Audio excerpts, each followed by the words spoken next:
মধ্যপ্রাচ্যের আকাশে আবারও বারুদের গন্ধ, আর এর কেন্দ্রবিন্দুতে পরিণত হয়েছে সৌদি আরবের আভা আন্তর্জাতিক বিমানবন্দর।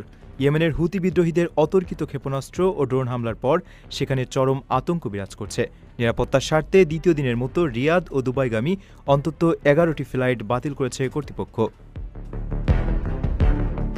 হঠাৎ আকাশপথে এমন হামলায় শুধু স্থানীয়রাই নন, গভীর উদ্বেগে পড়েছেন সেখানে বসবাসরত হাজারো প্রবাসী কর্মী ও সাধারণ যাত্রীরা। পরিস্থিতি বিবেচনা করে যুক্তরাষ্ট্র, যুক্তরাজ্য এবং কানাডা তাদের নাগরিকদের জন্য সর্বোচ্চ সতর্কতা জারি করেছে।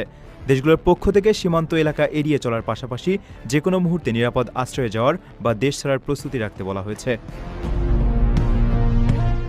ইরান ও যুক্তরাষ্ট্রের মধ্যকার উত্তেজনার পারদ নতুন করে চড়তে থাকায় পুরো মধ্যপ্রাচ্যে এক থমথমে পরিস্থিতি তৈরি হয়েছে। হুতিদের এমন হামলা ও পরাশক্তিগুলোর সতর্কতা প্রমাণ করে উপসাগরীয় অঞ্চলের নিরাপত্তা বর্তমানে চরম ঝুঁকির মুখে। নিজের একটি স্বপ্নের ফ্ল্যাট এখন আর স্বপ্ন নয়। প্রবাসীর সিটিতে শুরু হয়েছে ৬ বছর মেয়াদী সহজ কিস্তিতে ফ্ল্যাট কেনার দারুণ সুযোগ। এক ঠিকানায় আধুনিক জীবনযাপনের সব সুবিধা, নিরাপদ, পরিকল্পিত ও বিদেশের মতো স্মার্ট পরিবেশ।